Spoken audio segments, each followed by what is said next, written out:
Hey friends, Peggy Hall back with you from thehealthyamerican.org. Did you hear the news? Yes.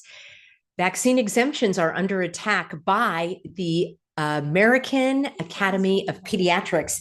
And I need to let you know that that is the organization itself has no authority. It has no authority to eliminate exemptions. It has no authority to instill exemptions. It has no authority to require vaccines. In fact, the American Academy of Pediatrics is just a professional association that doctors pay to belong to. It's not like it is an official United States government department. It just has the name American Academy of Pediatrics. So don't be swayed by this name. It's kind of like a bait and switch. People are going to see the headline, they're going to see the word American, and they're going to think, oh, the United States government is getting rid of these religious exemptions. They probably want to, but that's what we're going to dive into in the topic of our video. Now, I have been speaking out about this for, oh gosh, since 2020. And I kind of saw this coming because back when they first rolled out these cocktails, as I call them, at first I thought, oh, it's great. I don't have to talk about this. What I mean, it's great is that everybody will know how horrible these products are. I don't even need to warn anyone. I'm not going to do it. And I'm sure no one else is going to do it. Boy, was I wrong. I could not believe how many people fell for it, hook, line, and sinker.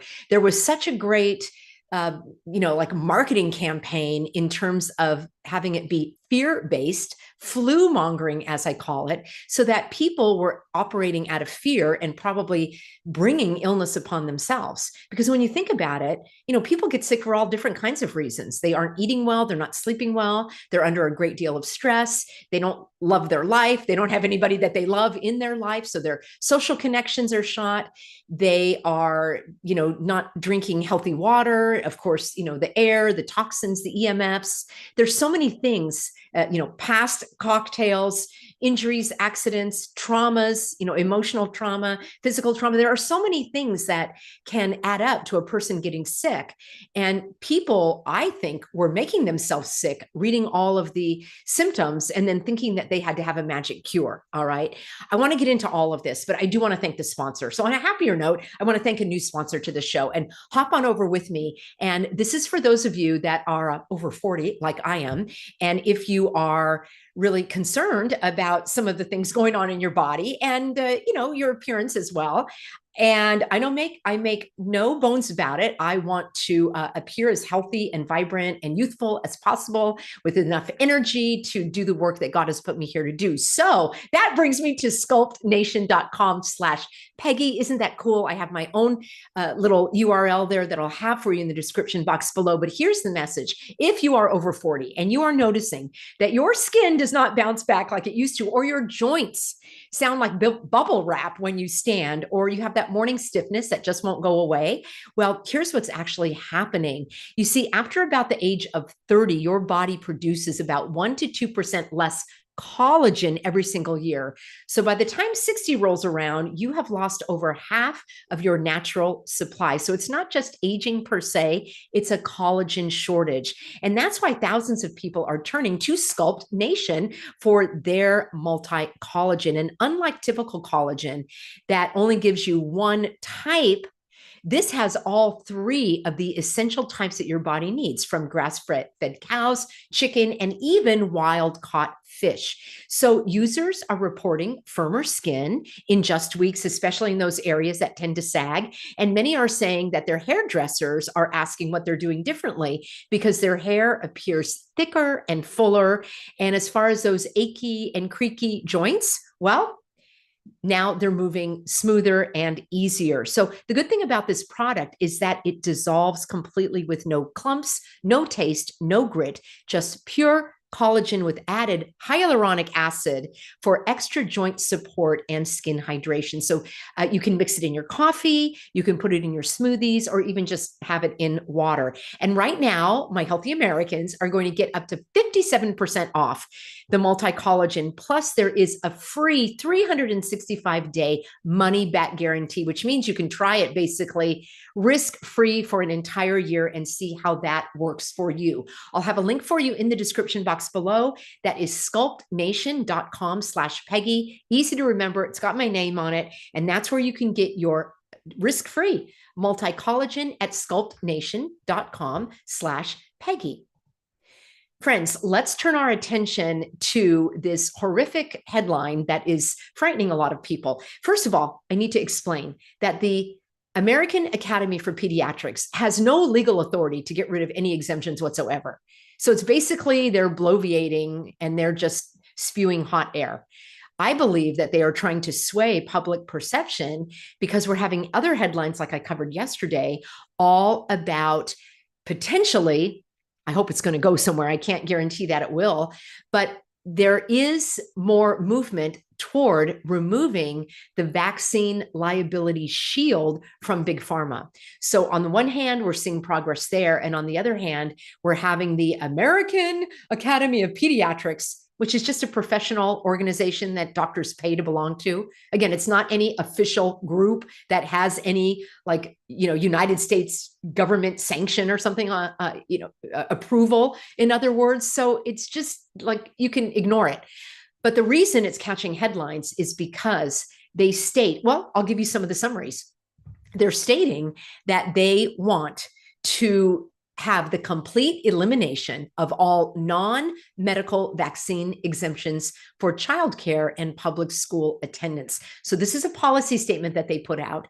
And I'm certain that many of these doctors that belong to the American Academy of Pediatrics, and maybe even the organization itself, if all y'all wanted to do some digging, you probably could find out that they are bankrolled by Big Pharma. Gee, what a coinky dink. I'm sure that that is the case.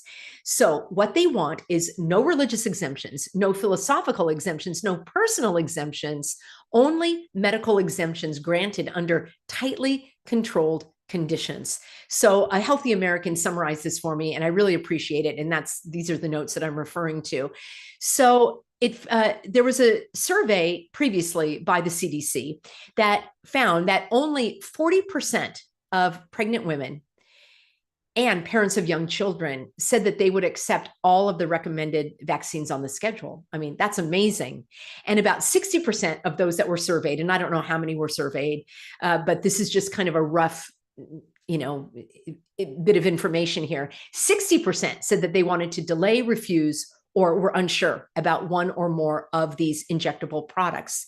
And at least a third of parents with children have already refused some or all of these products. And nearly half of first-time pregnant women are undecided about going through with this at all. Now, there was a lovely Healthy American on the show yesterday, a dad-to-be, who said that he was very concerned about these products for his, baby on the way. And so we directed him to different resources such as Physicians for Informed Consent. They're one of the best that has very non-emotional, just cut and dried information about all of the side effects. And they also talk about all of these conditions that these products are supposed to prevent. And then you can kind of weigh like, gee, do I want to have a little rash, or do I want to, potentially ruin my immune system for the rest of my life and get cancer? So they present all of this information. And what was so troubling to me was that he was on board, but the wife wasn't. So that's why we need to get this information out. Sadly, this might be the kind of person that is going to be swayed, and she would go to her husband and say, well, the American Academy of Pediatrics said that's what we want to guard against. It's a nothing burger. They have no authority, zero. It reminds me years ago too, when some other organization, like a tax organization or something, gave some prediction or recommendation. It's like, you don't even need to listen to them. It has nothing to do with your choices whatsoever. So the American Academy of Pediatrics, as I say, is a professional organization. There are 67,000 pediatricians in the US, but this group is also a lobbying organization that spends around $1 million annually advocating for its members, according to this website called Open Secrets. And here we go. Actually, here's the information. The annual contributions from corporate sponsors include Moderna, Merck, Sanofi, Abbott Laboratories, GSK, and CSL Seqirus. I don't know that one, but these are all vaccine manufacturers. So they have a vested interest in increasing the number of shots that are given to children. That's why it's so troubling to me that Bob wants there to be an uptake in these products as well. He has said so many times. He wants there to be these safety trials on children. Are you hearing me? I think you are. That means more children who don't have a right to refuse. You're an adult. You want to participate in a clinical trial? Be my guest. I mean, just go and do it if you want to. But to require your children, and they do this on infants, 6-month-old infants, it's sickening and despicable. So no, I'm not in favor of any testing on children, period, or on animals. As a matter of fact, animals and humans are different. All right. You want to be testing, you want to test on humans, go for it. So let me get back to the story. So only California, Connecticut, Maine, New York, and West Virginia, kind of an outlier, they don't allow these religious exemptions, but that's a misnomer as well. They do. It's required by law. Now, they may hem and haw, they may refuse, you may have to sue them. They have laws that are illegal. And let me break this down for you exactly why, and why it is so important that we have religious exemptions, whether or not you are a person of faith. So this is where I want this video to be of use to you, because the headlines, I don't really care about that. The story isn't a nothing burger other than some people that are not able to think for themselves or to do a little digging may be swayed by those headlines. But here is why this is so important. In the United States, in fact, it's so important because it is the first amendment to the Constitution, is your right to believe, which means to think what you want, all right? You have a right to believe or not believe in any religion. And I don't even like to use the word religion because people associate that with a traditional organized religion. The law protects your beliefs, whether they are religious, spiritual, ethical, moral, or just beliefs. All right. You can believe in the man on the moon or that the man walked on the moon. That's a belief because it ain't a fact.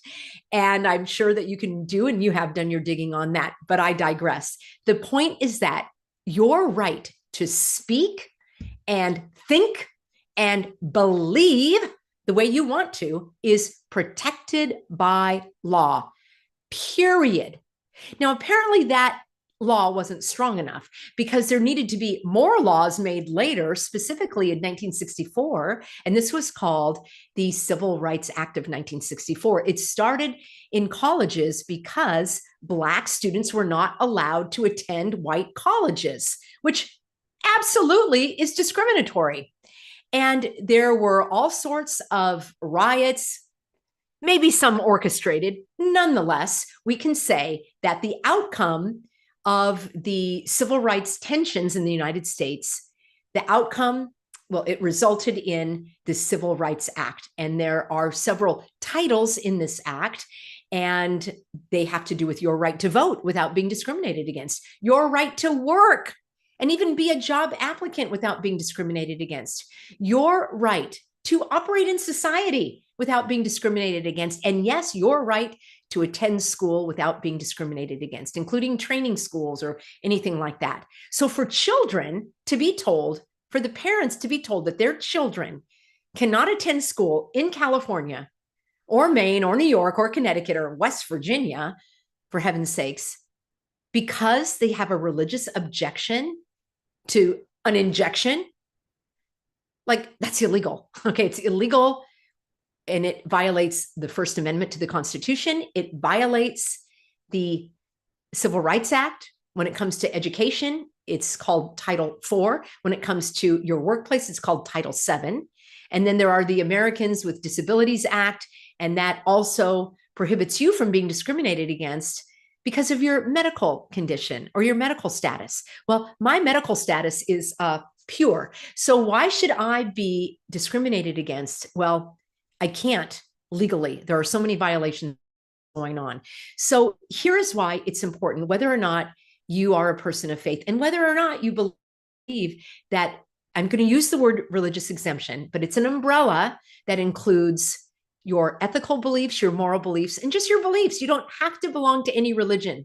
It can be your own belief. In fact, it is your own belief because it's your own soul. It's between you and God or whatever you believe in. That is protected by law. So I don't know how to be any more clear about this, but there are still employers to this day and educational institutions to this very day that are telling people, oh, you know what? No, I'm sorry. You can have an exemption for all of the vaccines except for meningitis. That one you have to have. It's like, and this is an actual case that I'm working on right now. You're like, excuse me, that's like an employer telling the employee, you have to sleep with me. Sorry to get crude, but I need to shake things up a little bit here so people will understand. And the employee says, no, I'm not going to sleep with you. That's illegal.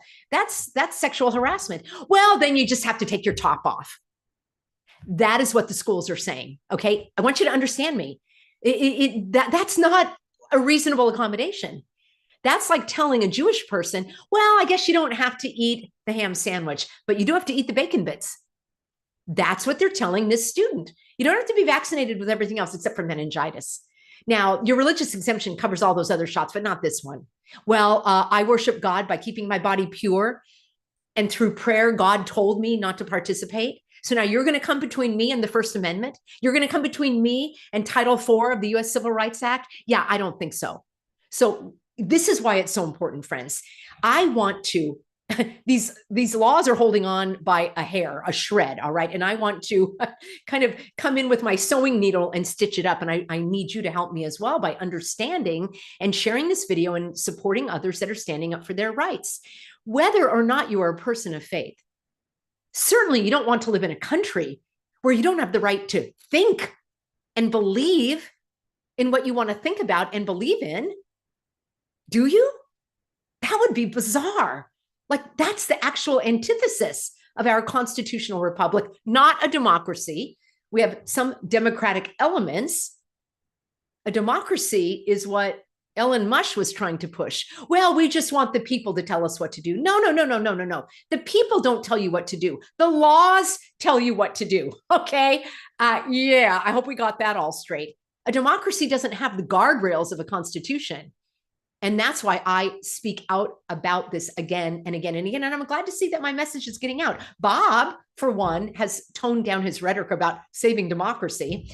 And then they came up with Restore the Republic because I, among others, tried to drum it into their skulls that, yeah, this democracy is like a code word for socialism. We don't want that in this country. We want freedom. So restoring freedom, fighting for freedom, defending freedom, that's what I stand for.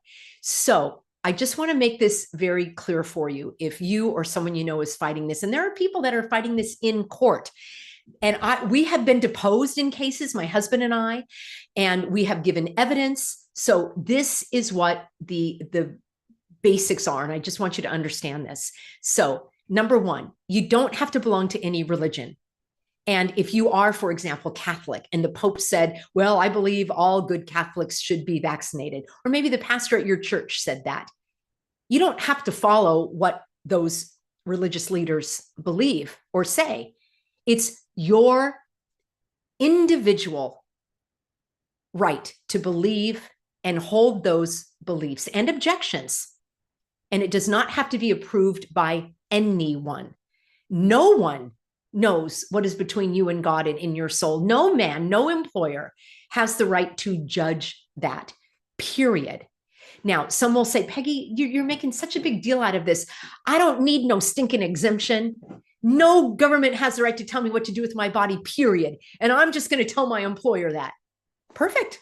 How'd that work out for you? I'd like to know. Because the way I see it, And you know what? You are absolutely right. Did you hear me on that one? Most people don't hear me on that one. You are right. The government doesn't have the right to tell you what to do with your body, nor does your employer, which is why your employer telling you to do this doesn't make sense. So you are absolutely right. Now, do you want to do it the hard way or do you want to do it the easy way? It's not necessarily easy. Do you want to do it the legal way? Because there's an escape hatch, which is called First Amendment to the Constitution, and also in the place of your employer, Title VII of the U.S. Civil Rights Act, Title IV for students. There's nothing in there that says except for states that don't allow it, except for employers that are criminals and ignorant imbeciles and don't understand the law. There's no exception in that law, all right? It was written 4 times like this. So I think it's extremely important that you invoke your religious rights. You have an opportunity now to educate your employer.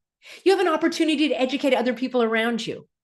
You have an opportunity to have your stance be backed by law. And I would like to know, for those of you that said, I ain't doing it, if your employer was, oh, okay, I just wanted to check. Now, maybe that happened. I've never heard of it. Even those that are following the law, that are dealing with criminals, and these employees or students or kicked out of class, kicked out of school, or kicked out of the job, there are several lawsuits that are going on right now. And there are several that have been successfully ruled on to the tune of millions and millions of dollars. So I knew this years ago, and I told people that the law was on their side. And thank goodness there are some to this day that have persevered for years, and I applaud them. And I am in their corner and I'm at their beck and call, and we send emails back and forth and we strategize and all of that, because I want nothing more than to see the Constitution be upheld and for there to be no discrimination in the workplace, the woke place, as I call it, or in a student setting. So here's how it works. You invoke, you make a statement. I am exempt from this policy based on my sincerely held religious belief, observance, and practice. All right. I personally worship God by keeping my body pure. Through prayer, God has told me, through my God-given conscience, not to participate in this. That's all you need to say. Now, some people take it quite a bit more and go deeper, and I think less is better in most of these cases. But when there's pushback, we push back harder. And it gets to the point where you now, if there are denials and you no longer are invoking your exemption, you are sending out a notice of discrimination, and you are filing official notices of discrimination, because every school and every woke place has an office where they have a statement that says, we have zero tolerance for discrimination. Oh, except for you religious people. So you call them on it and you point it out. And I think that is a very powerful thing to do. Here's the most powerful position in my mind. And this is how I counsel a lot of my clients. And that is, if they are pushing so hard, you insist that they tell you who is making these decisions. Because most of the time they'll say, oh, the vaccine exemption committee. Oh, the vaccine religious accommodations team. Yeah, it's probably AI or who knows who. So you want to know who knows who. And you, in writing, state, I want the names of everyone on this committee. I want to know who appointed them to the committee and why. I want to know their job, their title, their job. And I want to know their training in Title VII non-discrimination law. What kind of training have they had? In other words, what are their qualifications to even determine this matter? And then the last one that I think is the most important of all, I want a religious statement from each one of those committee members, because I want to make sure that I'm not being discriminated against. Perhaps you're a Catholic or Christian, and everyone on the committee is Jewish or atheist. Like, wouldn't that be important to you? Or perhaps you're a Jewish person and everybody on the committee is, I don't know, Buddhist or something. I would want, not that there's anything wrong with any of those faiths. I'm just using an example of, could discrimination creep in? Hopefully not. But you need to twist it around and say, you're asking me to tell you my deepest, most intimate soul connection with God, my faith. I can't even barely describe it because it's indescribable. And you're going to rule on whether or not that's valid. Well, I want to see your descriptions of faith. I just think it's brilliant.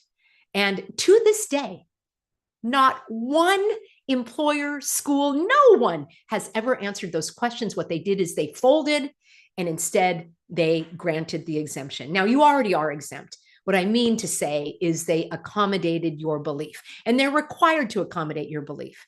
Now, when it comes to the schools, there are lawsuits in California right now challenging the illegality and the ridiculosity, I'm sure that's a word and I'm going to use it, of saying that you can be exempt for medical reasons, but you can't be exempt for religious reasons. Oh, because the so-called cooties or virus only knows if you're exempt for medical reasons. I mean, the whole thing is absolutely laughable, only it's sad because people have lost their lives over this. I have saved thousands of lives in terms of people not capitulating and still keeping their job, or even if they lost their job, they kept their life, which is far more important. You can be fired at any time. Your job is far less important than your life and your health.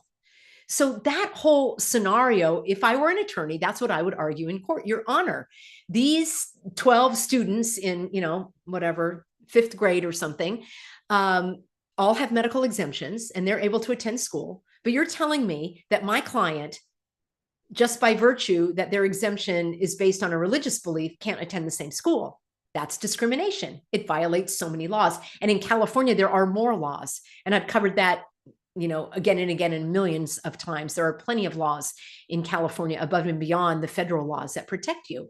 So it's ridiculous. Now, the silver lining is that parents have taken their children out of school to the tune of about 1 million fewer students in California public schools, which I think is a step in the right direction. However, I'm not going to ignore the fact that this discrimination is taking place.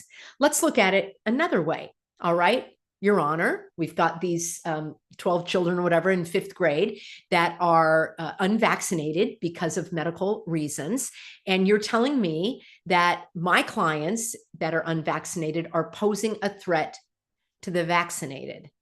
Would you please explain that to me? What's the purpose of a vaccine?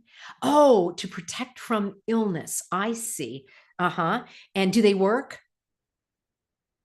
Do they work? Well, they work, they don't, well, do they work or don't they work? Because if they work, I know this is really hard logic to follow. If they work, then the other students and teachers are protected. Or did I miss something? Oh, let me get this straight. But you're telling me they don't always work. So you want my clients to be injected with a product that doesn't work in order to protect the other children that were injected with a product that also doesn't work. Makes sense. This has been my life since 2020, friends. First starting with the suffocation devices, the same exact scenario. And then when it came to the nasal assaults, same scenario. Apply the same logic. I mean, none of it makes sense. If these things work, wear them. Wear mine. Yeah, I don't have one, but put 2 on. Because if you want me to have one and you have, that's 1 and 1 is 2, just wear both of them. It makes sense to me. You see, I worship God by breathing. He gave me what's called the breath of life, and he gave that to you as well. Further, God gave me the ability and you to communicate with our mouth. You see, when air goes through our mouth, we make sounds that communicate ideas that the government now doesn't want us to have. So that's another reason why I have chosen to breathe. And I forgot to tell you, I also have a medical condition against this. It's called breathing. Yes, I know, it's complicated. So anyway, friends, on that little humorous note, I just wanted to let you know, don't worry about the headlines. And these things are put out there as a last-ditch effort because more and more people are waking up to these harms. And I know I'm kind of skating on thin ice here, but I feel emboldened to really speak out about this because I don't want anyone to miss out on understanding not only the harms, but your legally protected right of refusal. And I don't even like to use that word refuse because it sounds like you're supposed to do it. You simply have a right to keep your body pure. You have a right to observe and practice and believe without interference from the government, your employer, or your child's school, period. And that is worth fighting for. I'm grateful to have you on board, friends. I am streaming live, so let me just take a moment and see who is on board here with us. I really appreciate it. Now, what you could do to help me is make sure that you're subscribed, and then also liking the video, not just in the chat, but on the main body of the video helps a lot. And then if you can send this to people, and I know that you can because you're sending me videos of other people. So please share my video widely. And I really appreciate it. Okay, Shamelessly says, I've had issues with our school district about exempting my kids. They are relentless in their desire for control. Now, what really, that is so troubling to me. And I hope that you can explore other options. There's a really great website. And if one of the moderators would drop it in the chat, it's called Public School Exit, or maybe it's called Exit. No, Public School Exit. And that is every resource you could ever imagine about getting your child into a superior learning situation. Listen, it doesn't have to be all or nothing. Also, if you're in a school and you want your children in public school for some reason, because there are a lot of reasons not to have them there, but that is your choice. You can do something called an IEP, an independent education plan. At least they have that in California. And my understanding, at least as of today, you don't have to be a human pincushion to participate in that. There are plenty of superior alternatives, and I hope that you can look into that. So let's go on. Gladius says they can't let go, forcing their poison on us, especially our children. I want to talk about that. And Gladius, I'm so gladius that you mentioned it, because here's where this is exactly where they go. They go for the jugular. They go for the most vulnerable, because children are going to say to their parents, Mom, I want to be, in the sports club, and I want to be with my friends. And, the parents should be parents, but the children can be very good at convincing the parents that they want to be in school. And then the parents will capitulate because, well, my child really wanted it. And the chances are very low that they would be injured. And then when we get to the college students who are basically young adults, right? Many of them are just turning 18. They make the decision on their own. And they are going after the college students so ferociously, and medical students and nursing students, because they know that these young adults are embarking on their adulthood and their careers, and they are the ones that are most likely to capitulate. They don't have the years of wisdom like we do.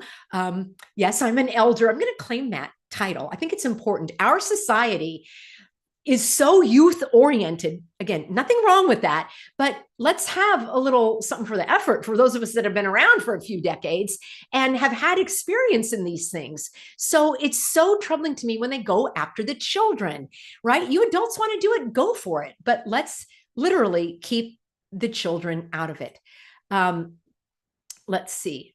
Looking for a few more. Sweet Pea says, I lost my job when I didn't take the Cooties cocktail. 15 years as a pharmacy technician down the drain.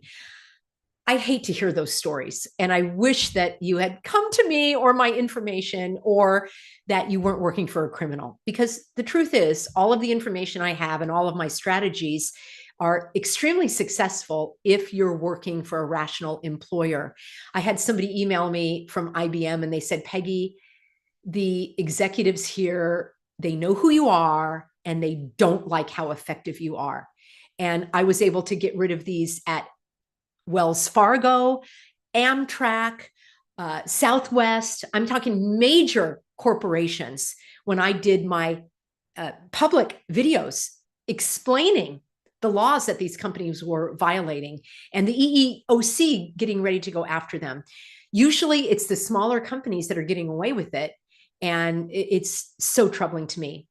But Sweet Pea, at least you have your life, and that's more important than the job. And I'm hearing other stories here. Okay, soybean says retired RN here. If meningitis is diagnosed properly instead of being missed by stupid doctors, it is easily treatable, and most people survive the illness. So I think that's very important as well. And we can drill down really, really deep into it. Like, where's the evidence for contagion anyway? I know people are going to say, well, we had measles parties and everybody got that. Well, there might have been other factors afoot. And I'm not in favor of, people not feeling well, but it's not illegal. Being sick is not a crime. So I'll just put it that way.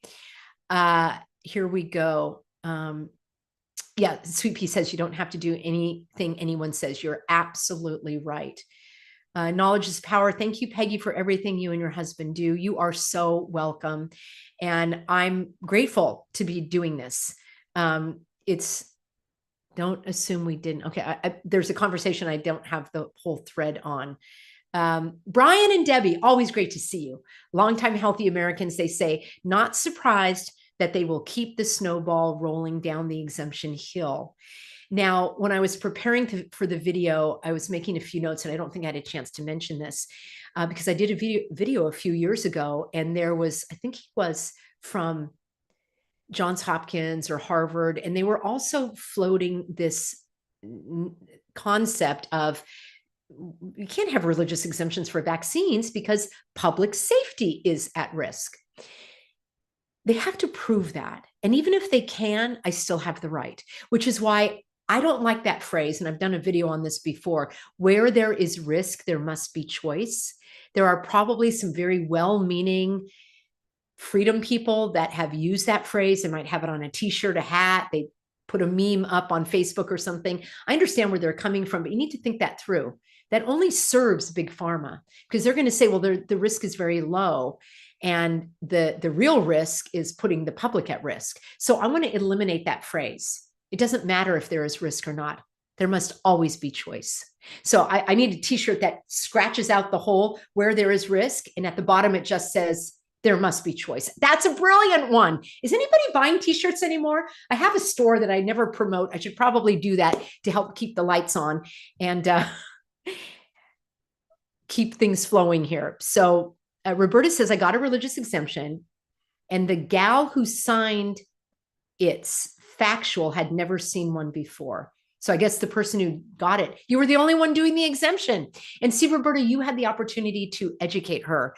And we did a lot of education over these last few years. I mean, thousands and thousands and thousands of people looking at the number of views, because all of this information is made available for free. Not everybody wants to spend the hours like I have. I spent a lot more hours doing the research and making the video, and people don't want to watch the video. They want me to do it alongside them. And that's fine. That's why I offer that service. I'm happy to do it, to strategize, give moral support, kind of like a coach in the corner. Ava Moon says, I love to say that I was allergic. They might or might not ask what allergy. I'm allergic to not being able to breathe. Okay. Are you seeing that anymore? Are people still doing this? Like in the middle of July? In 2025. All right. So many great comments here, friends. I will continue to look at these offline. And Swiss is exactly right. The burden of proving the risk is on them, not you. And that is the truth. That would be like, and I've used this analogy before, you're in a parking lot and you're looking for your car, and suddenly out of nowhere, some cops come and they handcuff you and they haul you off for suspicion of carjacking. And you're like, well, what are you talking about? I was just there, gonna drive home.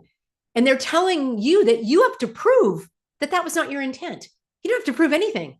You don't have to prove you're not sick. That's the whole thing is ridiculous. Being sick is not a crime. And by the way, maybe I want to be sick, put my feet up, watch a few movies, not have to, wash the dishes and walk the dog and anything. Maybe that's what my body wants to heal or something. Don't take my illness away. So just saying, friends, just saying. Ava says there are still people in Southern California wearing them, mostly men. Oh, is that? Oh. And you guys are like, Peggy, how come you're not in California? I am there, but I'm mainly here. And let me just tell you, Florida's looking better and better. I got to do a video for you coming up next week, all about the new laws in Florida. You're going to love them. Okay. Jennifer said, I've seen people wearing them outside in Texas. Yeah. I think the only thing worse than wearing them outside in Texas is wearing them in their car alone. Oh my gosh. And you know what? People want to wear them.